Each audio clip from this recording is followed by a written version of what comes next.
संस्कारों की 4 पीठें। कितनी पीठें हैं? 4 पीठें संस्कारों की। कान खोल के सुन लेना। नंबर 1, मां का गर्भ। जो मां का गर्भ है ये संस्कारों की पहली पीठ है। मैं नहीं कह रहा हूं, प्रहलाद कह रहे हैं भागवत में। जो कुछ मैंने सुना अपनी मां के गर्भ में सुना। जब मैं गर्भ में था मेरी मां वेदों की कथा सुनती थी, मेरी मां शास्त्रों को सुनती थी, मेरी मां उपनिषदों को सुनती थी। चूंकि 4 वेद हैं और 4 उपवेद हैं, 6 शास्त्र हैं और 6 उपशास्त्र हैं, 18 पुराण हैं और 18 उपपुराण हैं। और फिर ये महापुरुषों की गीता, भागवत, रामायण ये ग्रंथ हैं और फिर महापुरुषों की वाणी है। इनको सुनो, इनको सुनकर तुम्हारा हृदय निर्मल हो जाएगा।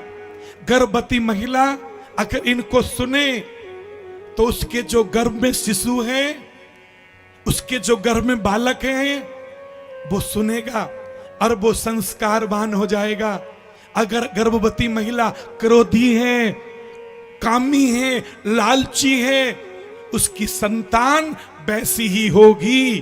अगर गर्भवती महिला क्रोध करती है तो उसकी संतान क्रोधी होगी, कोई नहीं रोक सकता।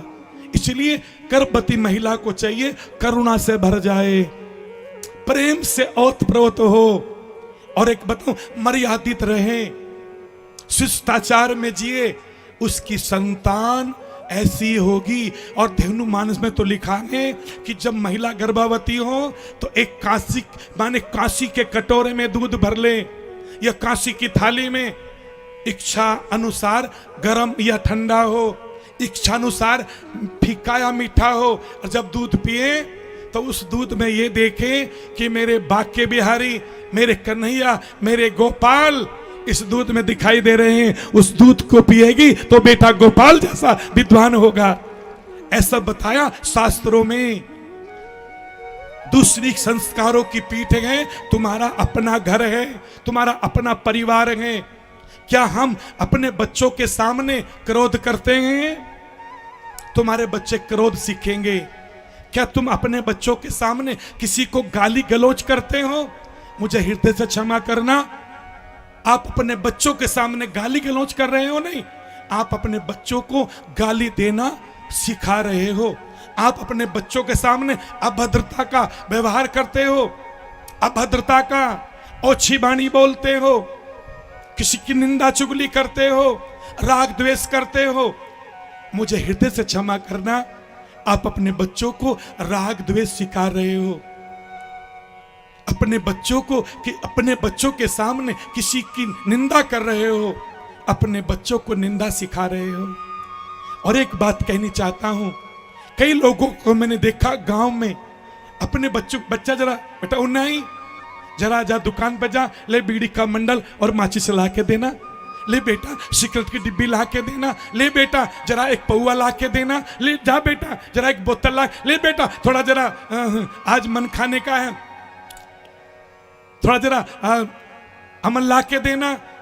आप ये जो कर रहे हो ना, जो भी कर रहा है वो अपने परिवार में अपने बच्चों को संस्कार बिगाड़ रहा है।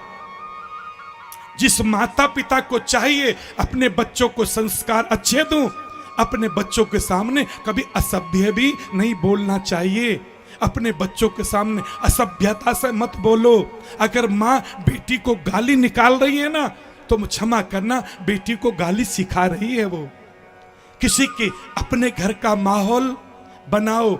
और माताओं, बड़े दिल से कहना चाहता हूं, शास्त्रों की बात कहना चाहता हूं, जितनी कथाएं हो रही हैं और जितने ये वेद शास्त्र हैं, इन सबको तराजू के एक पन्ने में रख लो।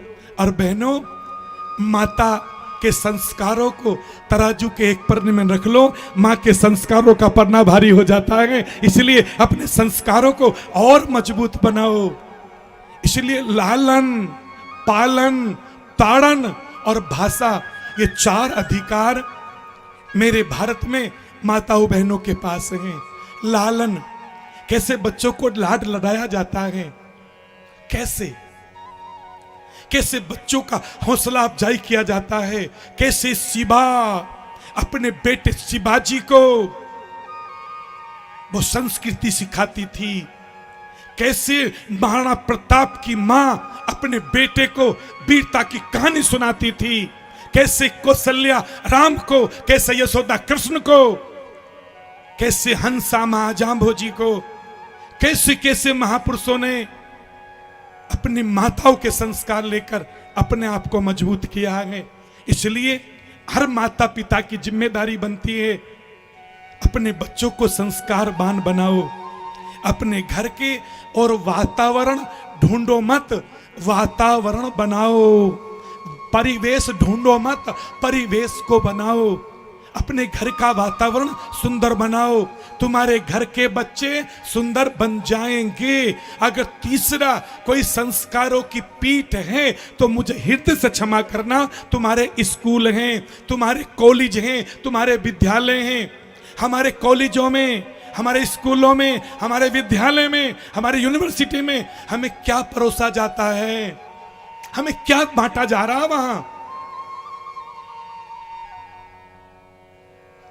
हम क्या सीख रहे हैं वहां? क्या ऐसे यूनिवर्सिटी चाहिए हमको जो हमारे देश के खिलाफ नारे लगाएं? हमें ऐसे विद्यालय चाहिए जो हमारे देश के खिलाफ ही, हमारे देश के खिलाफ नारे लगाएं? कौन सिखा रहा है? विद्यालय सिखा रहे हैं। ऐसा मत सीखो जहां मेरे देश की संस्कृति, मेरा देश सुरक्षित है तो मेरा विश्नोई समाज सुरक्षित है, मेरा सनातन धर्म सुरक्षित है तो मेरा विश्नोई धर्म सुरक्षित है, मेरा वैदिक धर्म सुरक्षित है तो मेरा विश्नोई धर्म सुरक्षित है। मैं बटू ना बटू में। इसलिए मजबूती लाओ अपने अंदर, अपनी संस्कृति, अपने संस्कार, उनका रक्षण, उनका पोषण करना सीखो। तुम जीवन में सदा सुखी रहोगे।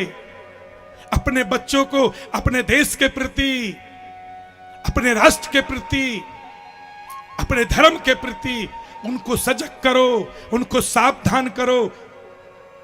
आपका जीवन सुखी हो जाएगा। और चौथे संस्कारों के पीठ कोई मिली है तो वो हमें मिली है। अब ये कहकर बोले महाराज आप संस्कार सिखाओ। हमारी हालात तो ऐसी हो गई है जैसे कोई सड़क के किनारे वो गन्ने का रस बेचने वाला गन्ने का रस बेचता है, कोल्लू होता है, पहले गन्ना एक लगाएगा, उसको तोड़कर फिर दोबारा उसी को लगाएगा, फिर चौथी बार मोड़कर उसी को लगाएगा, फिर हमसे कहेगा 5 बार अब जूस आप निकाल लो। हमारी हालात ऐसी है।